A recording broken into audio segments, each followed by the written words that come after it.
everyone and welcome to the internet.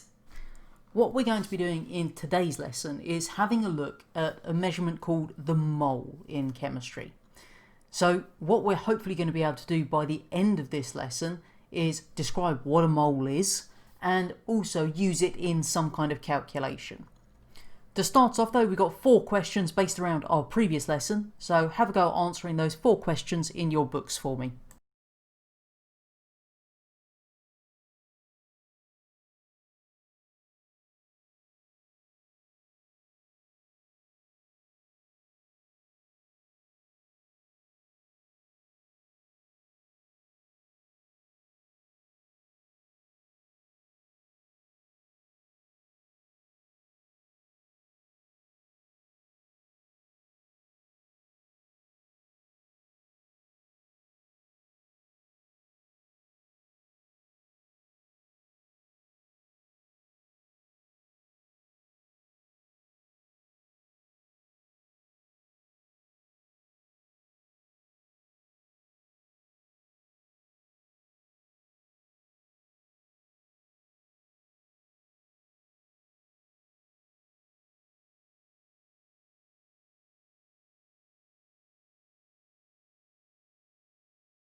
Let's go through and check those answers then.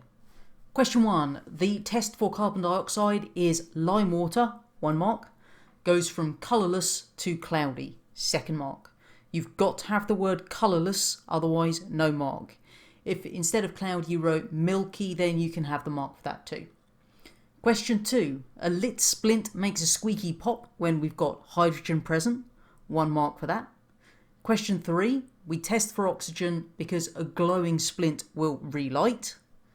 And finally, question 4, the chlorine test, damp blue litmus paper, 1 mark, goes red, 1 mark, then white, 1 mark. So you get 1 mark for the damp blue litmus paper, 1 mark for red, 1 mark for white. So add up your scores, I believe it's a total of 7 today.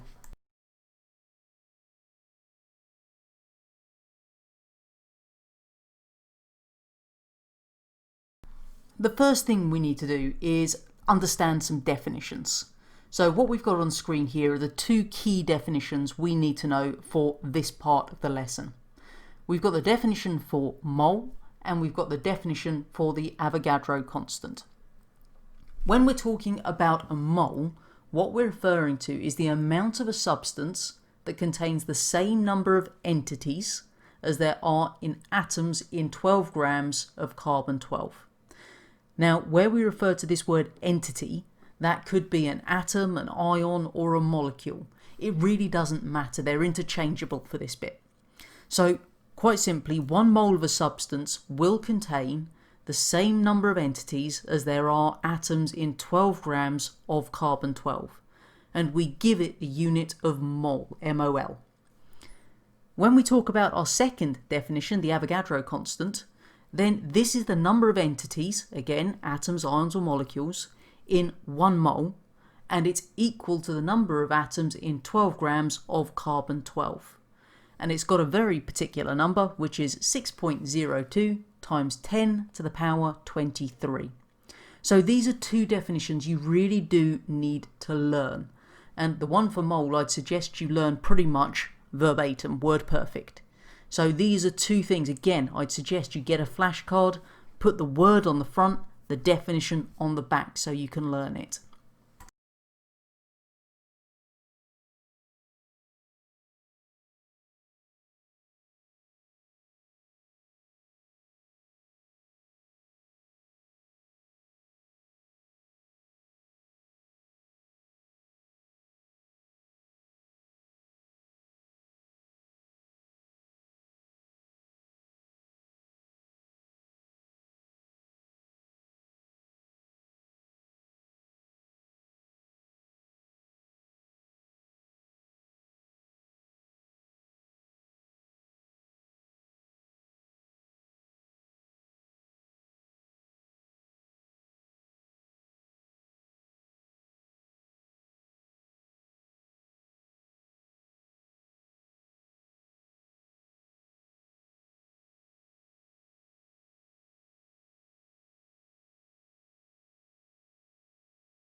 So let's have a look to see how we use this first of all.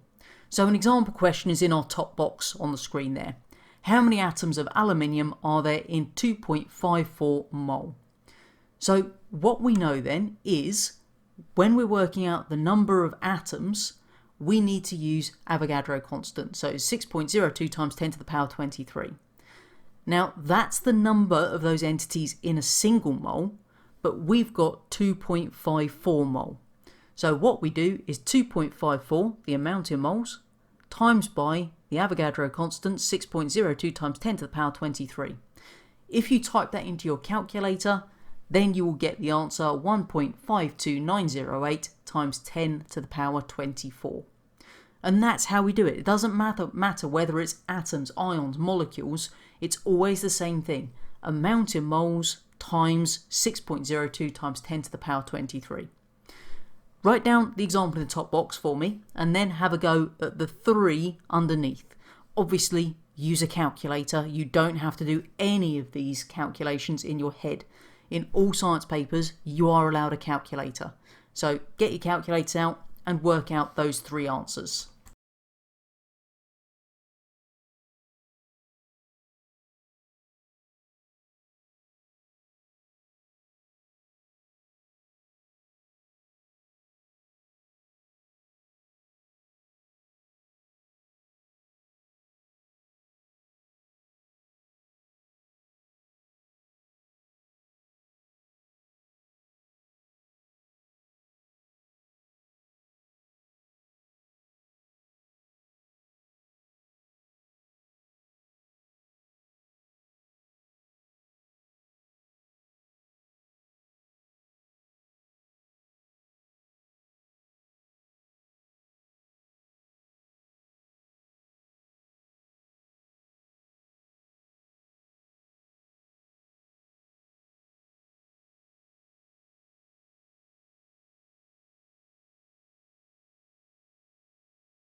Let's check those answers then.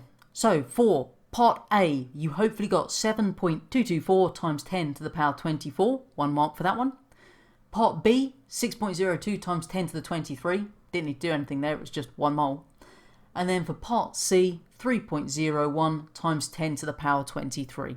So give yourself a total out of 3. And I've shown you the working there just in case you didn't get A or C correct.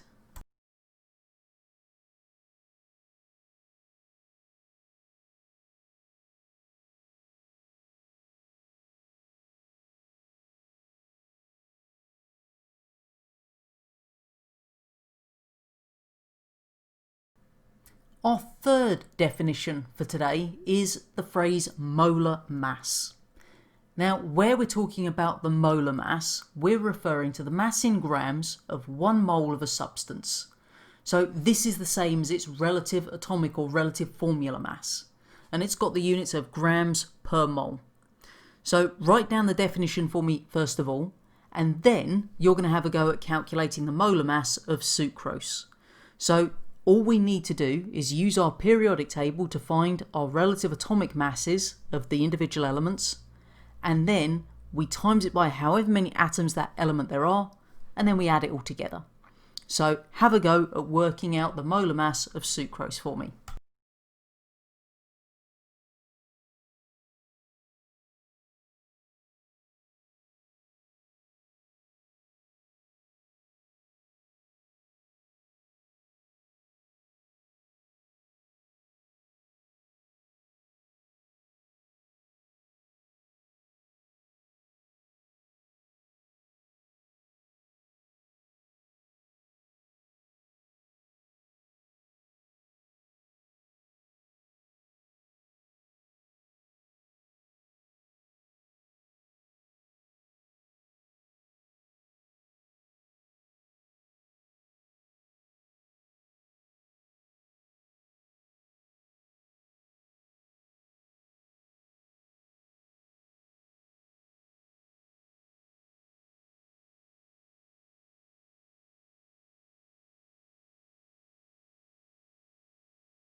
When we look at sucrose, it's got the formula C12H22O11.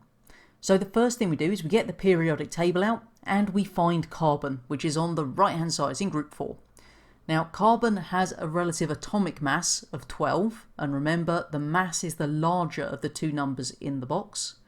And if we look at our formula, we've got 12 carbon atoms. So we do 12 times 12. Then we're going to add that to the number of our hydrogens times their mass. So we've got 22 hydrogens, and if we look at the periodic table, the relative atomic mass of hydrogen is 1, so 22 times 1. And then we're going to add that to the mass of our oxygens. So we've got 11 oxygens, and on the periodic table we can see that the relative atomic mass is 16. So plus 11 times 16, and I just realised I missed the opening brackets there, apologies, write that in. If you then add all those three together, we get a total of 342 grams per mole. And that's the only thing we need to do to calculate the molar mass of any chemical. You look up the relative atomic mass, and then you multiply that by the number of atoms for that particular element. Add them all together at the end, and we've got our molar mass of a compound.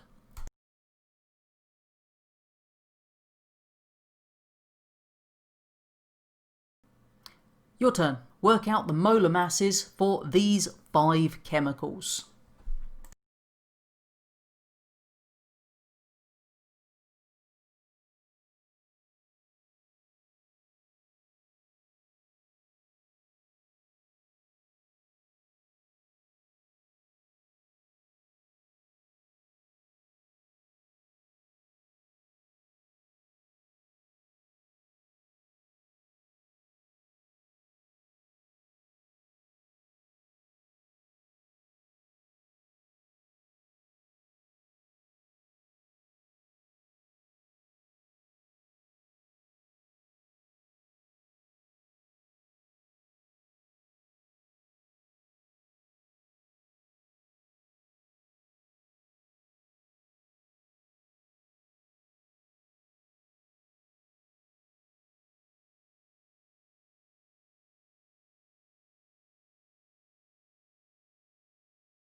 let's double check those answers then.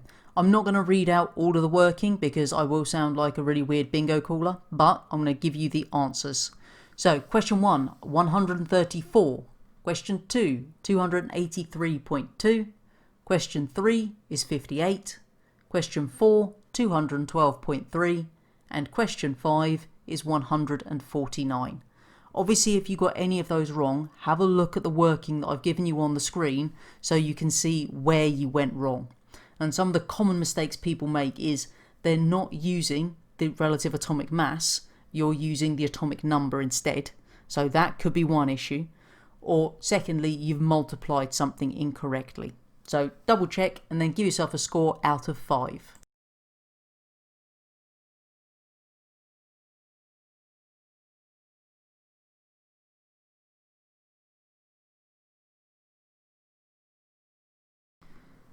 The next part of this lesson, we're going to be having a look at how we can calculate the concentration of different things.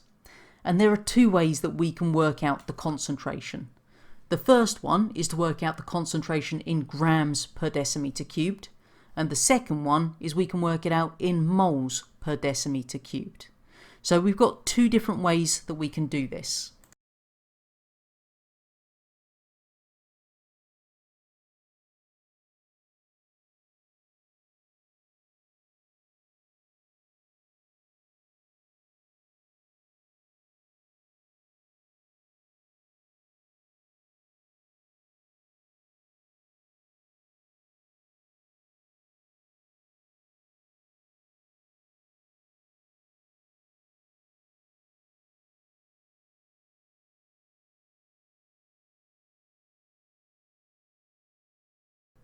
What we've got on the screen then are the two different formulas that we would use to calculate concentration.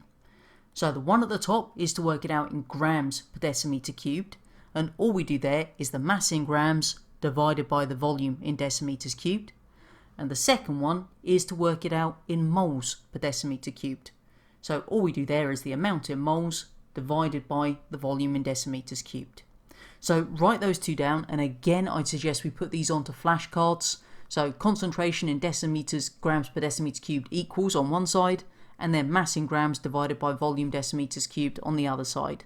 And you can do the same for the moles per decimeter cubed calculation too.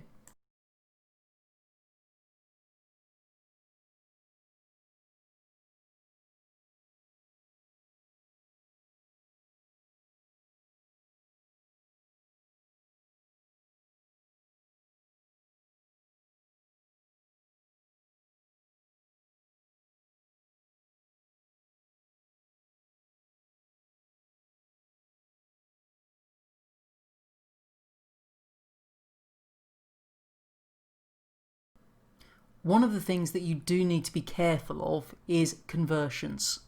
So in those formulas, I've been using the unit of decimeters cubed, but in a lot of the experiments that you'll have done in school, you'd have used volumes in centimeters cubed. So we need to be able to convert between centimeters cubed and decimeters cubed. So if we're given a volume in centimeters cubed, but we need it in decimeters cubed, we divide by 1000. Whereas if we're going from decimeters cubed to centimeters cubed, we multiply by 1000. The key thing is that in your exam, they're highly likely to give you a question where the volume is going to be in centimeters cubed and you're expected to calculate something in decimeters cubed. So it's going to be dividing by 1000 more often than not. So jot down that key conversion, stick it in a box, highlight it, do something that makes it stand out so you remember this is important to know.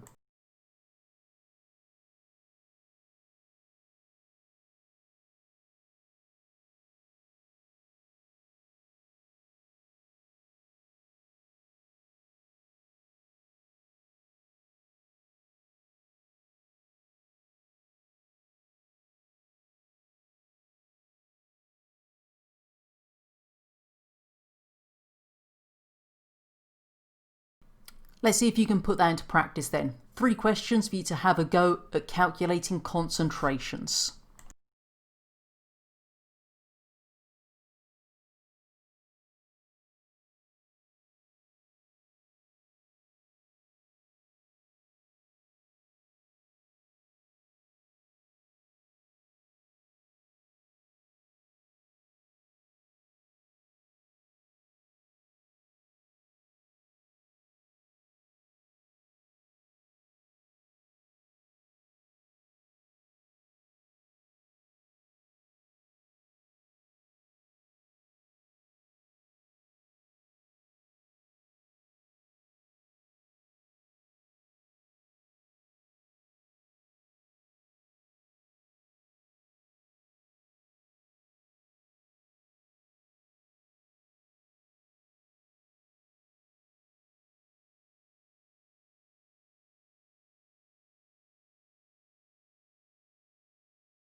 Let's check those answers. So question 1, hopefully 18 grams per decimeter cubed. Question 2, 5 grams per decimeter cubed. And question 3, 6 mole per decimeter cubed. You can have 1 mark for the actual numerical value, so the 18, the 5 or the 6, and a second mark for the units being correct for each one. So total out of 6 for that.